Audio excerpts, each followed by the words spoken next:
Hello everyone, welcome to true I S and P C S. अब हम लोग बात करते हैं कि इंपॉर्टेंट टॉपिक के बारे में, पालास का क्या कंट्रीब्यूशन है कल्चर को लेकर।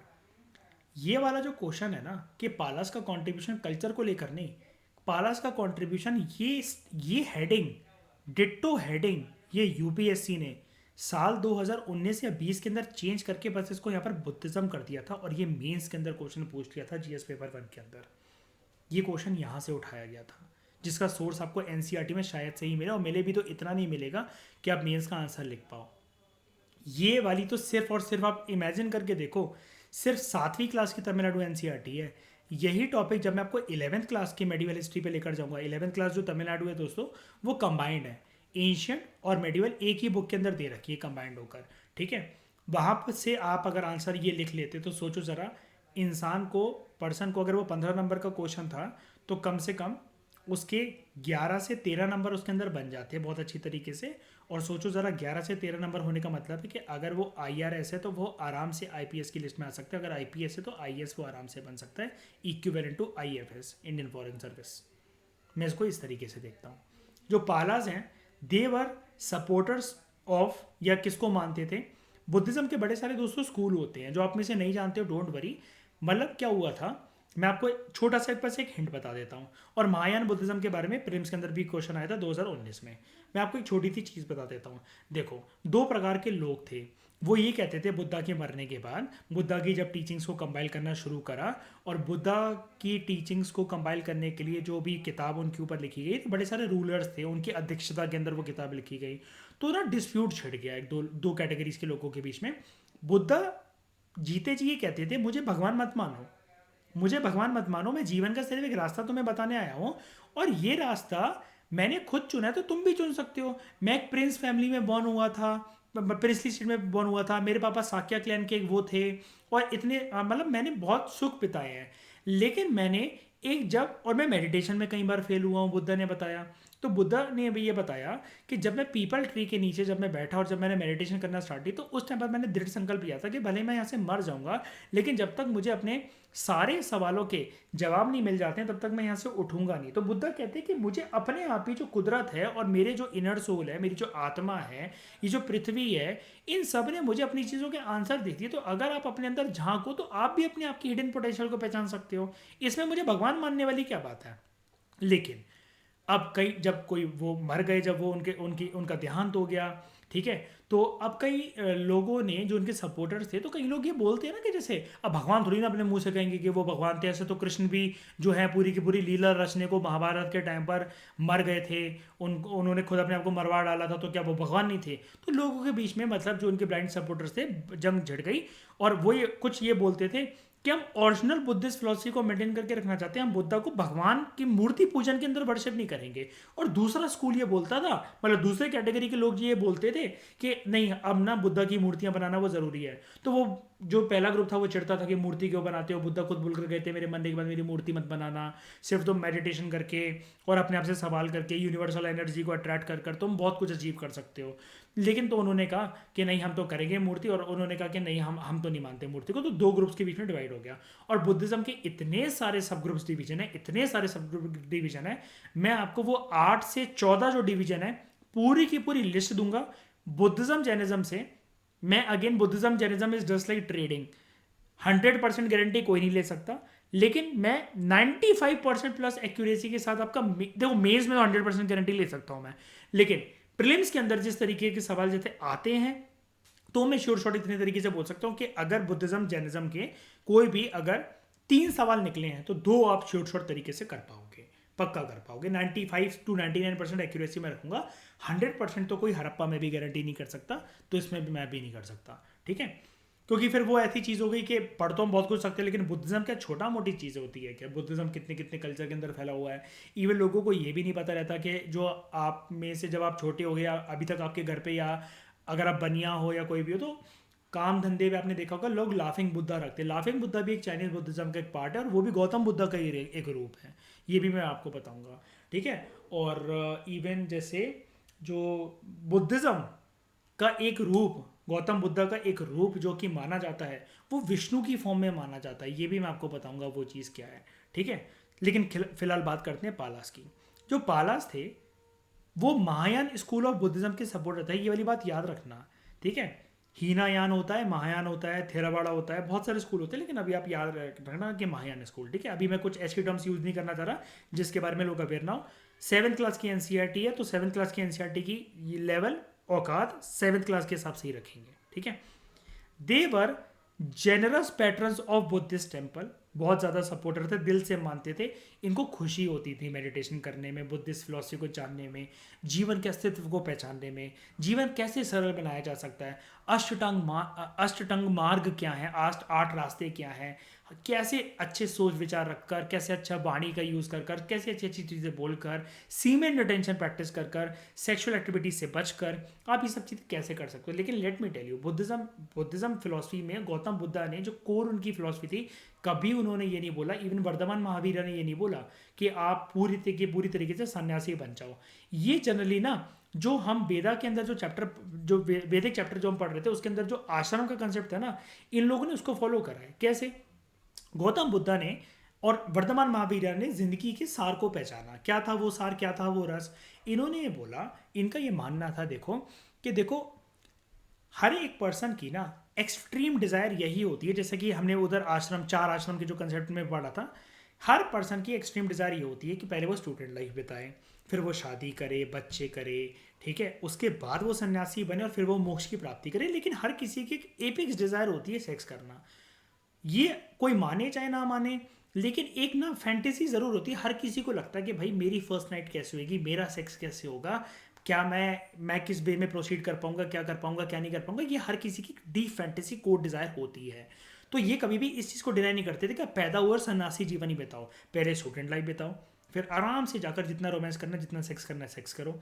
जैसे इनका एक बच्चा भी था राहुल के नाम से, ठीक है, उसको हम लोग लिखते वैसे ऐसे हैं राहुला, लेकिन इनका बेटे का नाम था राहुल, ठीक है। तो ये उसके बाद छोड़कर चले आते हैं अपना घर परिवार वगैरह पूरा का पूरा। फिर ये आप जानते ही हो, इन्होंने मेडिटेशन पर करी, 4 जो इनके सामने सीन्स आए, उनकी दृष्टिकोण इनका मतलब पूरा बदल के रख गया कि इन्होंने कभी डेड बॉडी नहीं देखी थी, बूढ़ा इंसान नहीं देखा था, सन्यासी नहीं देखा था, और एक ऐसा पर्सन जिसको बीमारियां लगी थी। तो इनका एक वो था जो जिसके साथ ये घर परिवार से निकले थे, जो उनका चैरिटियर था, चन्ना। तो उसको मैंने आपको बात बताया था कि याद रखने का तरीका है कि चन्ना मेरिया जो गाना है, अच्छा चलता हूँ दुआ में याद रखना। तो ये घर से ऐसे ही निकले थे और चन्ना के साथ ये निकले थे, ठीक है। और फिर ये अपने बीवी बच्चों को छोड़कर ये जाके, और फिर जैसी ज़िंदगी इन्होंने बताई एस्थेटिक और वॉन्डर की लाइफ, ये आप जानते ही हो। इनका जो राइट हैंड था, जो इनका स्टूडेंट था, उसका नाम था आनंद।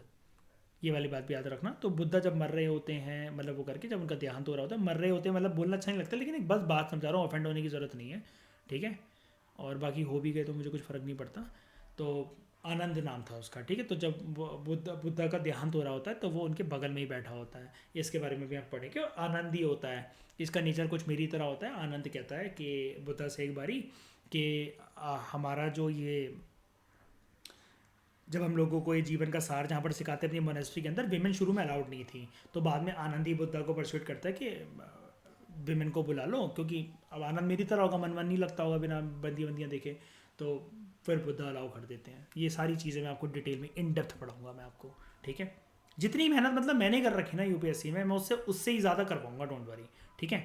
तो they were generous patrons of, और कोई भी चीज़ एक बार बता देता हूँ, रट्टा मारने की ज़रूरत नहीं है। जैसा मैं कहानी में हंसी मजाक लेकर क्यारा अडवाणी, सेक्स, स्मूच, ये वो ऐसी बातें करता रहा हूँ, ऐसे ही आप निकालो अपना एग्जाम, हंसी मजाक में ऐसे ही निकलता है। जिस चीज़ को ज़्यादा सीरियसली इंसान लेता है वो उसको कभी नहीं मिलती।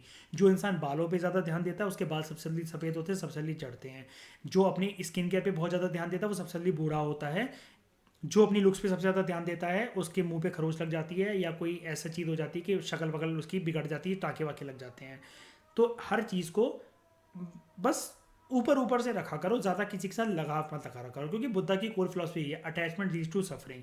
जिस बंदी से ज़्यादा प्यार करूंगा, ज़्यादा ही सर पे चढ़ाऊंगा, तो उसके ड्रामे भी ज़्यादा ही बढ़ेंगे, और फिर उसको छोड़ना भी मेरे लिए उतना मुश्किल हो जाएगा। तो हमेशा हर चीज़ को उतनी ही इज्जत दो जितनी उस चीज़ की औकात हो। औकात से ज़्यादा कोई भी चीज़ बड़ी नहीं होती है, ठीक है। तो they were generous patrons of Buddhist temples and the famous universities of Nalanda and Vikramashila. इसको बड़े इन्होंने मरम्मत करवाई, वो बनवाया, इसके बड़े अच्छे वो पैटर्न रहे हैं। तो it was through their missionaries, ये जो अपने मिशनरीज कौन होते हैं, जो कि एक मैसेज वगैरह लेकर जाते हैं। जैसे आप मॉडर्न हिस्ट्री पढ़ते होगे तो कृष्ण मिशनरीज आपने सुना होगा।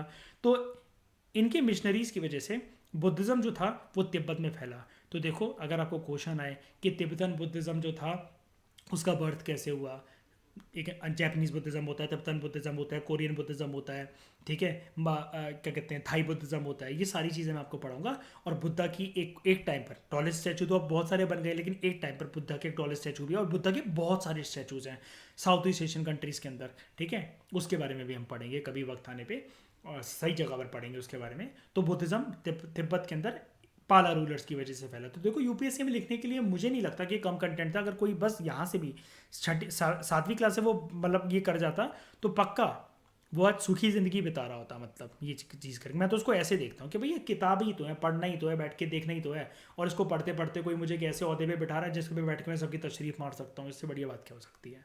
तो the celebrated Buddhist monk Athisha, अब ये क्वेश्चन अगर आ गया कि अतीशा जो था वो, अतीशा इज अ टर्म, ये कौन से रिलीजन के साथ एसोसिएटेड है, बुद्धिज्म, जैनिज्म, हिंदुज्म, वैष्णविज्म। आधे लोगों की तो तशरीह वहीं फट जाएगी, ठीक है। 981 से लेकर 1054 तक एक ये मंक था जिसने तिब्बतन बुद्धिज्म को रिफॉर्म करा, ठीक है। और ये विक्रमशिला मोनेस्ट्री का प्रेसिडेंट भी बना बुद्धिज्म को प्रमोट करने के लिए। पालास जो थे उनके ऐसा नहीं था कि अगर वो बुद्धिज्म के प्रोपोगेटर या प्रमोटर थे या फिर उनके पैटर्न थे तो ये दूसरे रिलीजन की बिल्कुल रिस्पेक्ट नहीं करते थे, नहीं। Pala also maintain cordial relation with Hindu Buddhist state of Shailendras of Sumatra and Java. देख रहे हो, मैंने आपको बताया साउथ ईस्ट एशियन कंट्रीज के अंदर सुमात्रा एंड जावा कहाँ पर है, इंडोनेशिया के अंदर।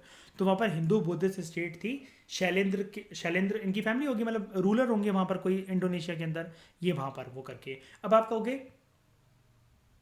कहोगे कि सर ये इंडिया के बाहर नाम कुछ जच नहीं रहा, और ये हिंदू बुद्धिस्ट स्टेट इंडोनेशिया में कैसे। तो मैं आपको एक चीज़ बताना चाहता हूँ, जितने टेम्पल आप इंडिया में सोचते हो इससे ज़्यादा बड़ी सारी कंट्रीज़ के अंदर जो हिंदुज़म है, अगर आपने सुना बाली, लैंड ऑफ 1000 टेम्पल, 1000 मंदिर, इतने इतने सुंदर कि क्या बताऊं, वो बाली इंडोनेशिया में आपको देखने को मिलते हैं। तो सिर्फ हिंदुज़म को इंडिया तक कनेक्टेड मत माना करो, ये हमारा भ्रम होता है, ठीक है। ये चीज़ मैंने आज आपको क्लियर कर दी हमेशा के लिए। अंडर द पाला पैट्रोनेज एक अलग तरीके से स्कूल ऑफ आर्ट अरोज हुआ, जिसको हम लोग कहते हैं पाला आर्ट या फिर ईस्टर्न इंडिया आर्ट। इस पाला आर्ट के बारे में थोड़ी सी झलक यहाँ पर ले लेते हैं। आर्ट एंड कल्चर की नितिन सिंघानी में तो बहुत ही ज़्यादा बेहतरीन तरीके से पढ़ाऊंगा। पाला आर्टिस्टिक स्टाइल जो थी वो कहाँ कहाँ फैली, आज के समय में जो बिहार और वेस्ट बंगाल के जो राज्य हैं उनमें पाला स्टेट ये फैली थी, ऑब्वियस सी बात है। और आज के टाइम में प्रेजेंट जो बांग्लादेश है यानी कि ईस्ट पाकिस्तान जो रह चुका है वहाँ पर, अब ये ऑब्वियस सी बात है। कैसे, क्योंकि पाला रूलर्स का अगर हम लोग एक मैप देख लें तो वो वहीं से समझ में आ जाएगा। देखो, बगल में इसके बाद है बांग्लादेश, यहाँ तक है ये बांग्लादेश, इधर फैली, और जितनी वो वेस्ट बंगाल और ये सब जो बातें कर रहे हैं, ऑब्वियस ये बात है जहाँ इनका जहाँ इनके रूलर्स, तो ऑब्वियस ये बात है ये सारी आर्ट और ट्रेडिशंस वगैरह ये सारी आसपास फैली होंगी, ठीक है। It was chiefly represented by, ये बनाते क्या थे, पाला आर्किटेक्चर वगैरह कैसे देखने को मिलती है, आर्ट वगैरह, ब्रॉन्ज स्कल्पचर बनाते थे और पाल्म लीफ पर पेंटिंग करते थे, जिस पे ये बुद्धा और दूसरे देवी देवताओं को दिखाते थे। जो पाला ब्रॉन्ज स्कल्पचर्स हैं, ठीक है, इस एरिया से, कौन से एरिया की बात यहाँ पर चल रही है, बिहार, वेस्ट बंगाल एंड बांग्लादेश, ये इंपॉर्टेंट रोल प्ले करते हैं in the spread of Indian culture in south Asia. क्योंकि कॉन्टैक्ट होता गया, फॉर एग्जाम्पल एक बार के लिए शैलेंद्र डायनेस्टी कोई इंडोनेशिया की थी, शैलेंद्र डायनेस्टी कोई अगर हम लोग मान लें, तो यहाँ पर अगर हम लोग देखें इधर जाकर, ये देखो, अगर आप थोड़ा सा यहाँ से चला जाओ ना, चलो आपको यहाँ से भी नहीं जाना तो आप यहाँ पे मान लो इधर, ये आपका म्यांमार शुरू हो जाता है, ठीक है। अब इधर का कंट्रीब्यूशन कोई मुश्किल बात तो है नहीं, ये बांग्लादेश ही है पूरा का पूरा यहाँ पर। अब यहाँ से आप जाओगे तो आपको बड़ी सारी ये जो इंडोनेशिया, मलेशिया, बर्मा, थाईलैंड, लाओ, पीडीआर, कैम्बोडिया, इंडोनेशिया, बाली, ये सारी की सारी रीजन और कंट्री साउथ ईस्ट एशिया की यहाँ पर आपको देखने को मिल जाती हैं। मतलब अंडोमान एंड निकोबार आइलैंड में जैसे आप अगर इसे 10 डिग्री चैनल वगैरह को क्रॉस करके इस साइड जाते हो तो ये सारी चीज़ें आपको देखने को यहाँ पर ये मिल जाएंगी, सारी कंट्रीज़ देखने को मिल जाएंगी। और इस वजह से आप ये कह सकते हो कि पाला रूलर्स की जो लोकेशन थी, जो उनके डायनेस्टी की लोकेशन थी, उसकी वजह से ये जो कल्चर है बुद्धिज़्म का और पाला आर्ट वगैरह और इनका जो ब्रॉन्ज स्कल्पचर था वो फैला। तो इसका मतलब 150-250 वर्ड्स लिखने के लिए इनफ था कि अगर मुझे 11 से 13 नंबर भी नहीं मिल रहे, लेकिन फिर भी कम से कम 7 से 9 नंबर तो 15 के अंदर तो मिल ही जाएंगे, आराम से ज़्यादा ही मिल जाएंगे। ठीक है, नेक्स्ट लेक्चर में हम लोग बात करेंगे कि इंडिया के अंदर इस्लाम कैसे आया। Thank you very much for discussion.